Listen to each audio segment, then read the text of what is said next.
Good morning, good afternoon, good evening, wherever you are. We're going to continue with Sarah Bombranick's Simple Abundance, 365 Days to a Balanced and Joyful Life. January 14th, the Gratitude Journal. There are several tools that I'm going to suggest you use as you begin your inner exploration of simple abundance. While all of them will help you become happier and more content and will nurture your creativity, this first tool could change the quality of your life beyond belief. It's what I call a daily gratitude journal.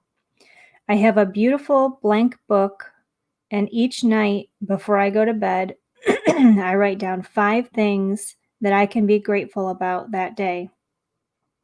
Some days, my list will be filled with amazing things. Most days, though, they're just simple joys.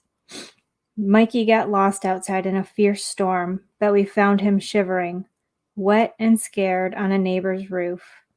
They had a ladder and rescued him. I baked some banana bread to thank them. It was delicious. I listened to Puccini while cleaning and remembered how much I love opera. There were a couple of batteries in the back of the junk drawer, and I didn't have to go out and buy new ones. Finally finished transcribing the interview.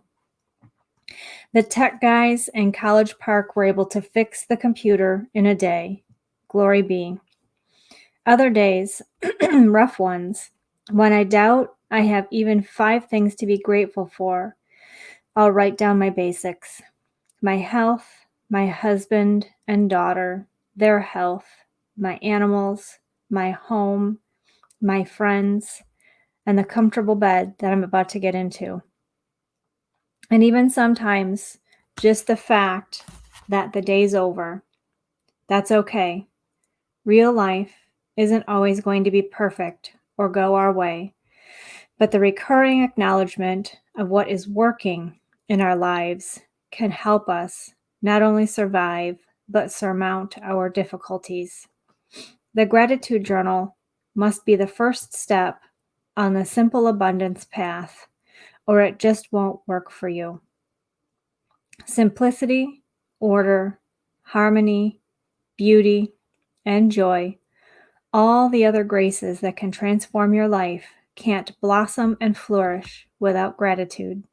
If you want to travel this journey with me, the gratitude journal is not an option. Why? Because you simply will not be the same person 2 months from now after consciously giving thanks each day for the abundance that exists in your life. And you'll have set in motion an ancient spiritual law. The more you have and are grateful for, the more will be given to you. The simple abundance path is a transformative process. We're going to work on each grace for 2 months at a time, weaving their beautiful threads into the fabric of our daily life. Let's begin today with gratitude. Select the prettiest, most inviting, or most pleasing blank book you can find for your gratitude journal. Note the fabric or design of the cover, the look and feel of the paper, the size. Do you prefer ruled pages or blank? Many women keep their thoughts in bullet journals, which are notebooks of graph paper that you can customize any way you'd like. Perhaps you can find one with a pen loop, ribbon bookmark, or an elastic closure. Having a pen that enables you to write beautifully, such as a calligraphy marker, is a fantastic nudge to write as are colored inks. One of my most valuable simple abundance lessons is that it's in the smallest details that the flavor of life is savored. If you'd rather have a journal that's already set up for you, I've also created a monthly diary, the Simple Abundance Journal of Gratitude, that you might enjoy. Now, of course, being a woman with her wits about her, you're not going to let finding the perfect journal delay you from experiencing serenity. Perfectionism isn't the point here. When I began caring for my soul with the grace of gratitude daily, I noticed that the more I used it, the more fragments of thankfulness floated across my mind.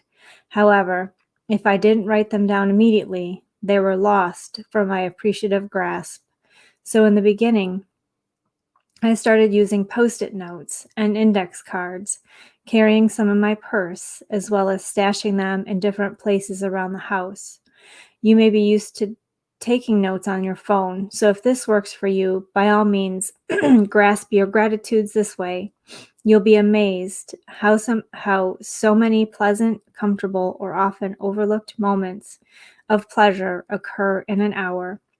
We need to acknowledge them before they evaporate into the ether of every day. As the months pass, you will fill your journal with blessings. The tectonic plates of your daily round will start shifting. Soon you'll be delighted to discover how content and hopeful you're feeling, especially when nothing seems to have changed with your outer circumstances. This is because you are growing in subtle but profound ways. As you focus on the abundance rather than on the lack in your life, you'll be designing a wonderful new blueprint for the future. This sense of fulfillment is gratitude at work, transforming your dreams into reality. A French proverb reminds us that gratitude is the heart's memory. Begin this day to explore and integrate this beautiful, life-affirming grace into your life, and the miracle you have been seeking will unfold to your wonder and amazement.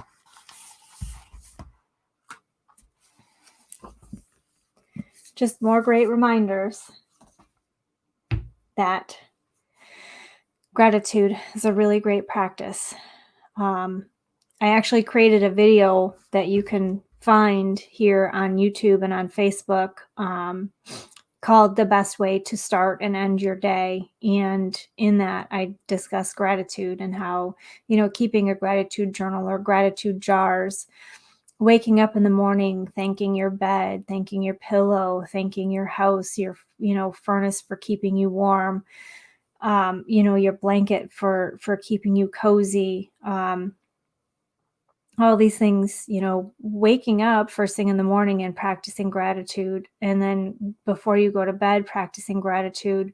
They're the best ways to start and end your day because, if you wake up in the morning and you're like, shit, my alarm's going off, I got so much to do, if I can't believe all this stuff, then your whole day is just going to end up like that. But if you wake up and you're like, oh, what an amazing, bed. I love laying in it, even if it's not the most comfortable. Like we have a bed that we really need to replace because it's starting to kind of sag in the middle, and you lay down and, you're on either side and you kind of start to roll a little bit, but it's still comfortable. I really enjoy laying on it. It's actually a really, really nice mattress, and it was fairly expensive when we purchased it. I don't even want to say how many years ago.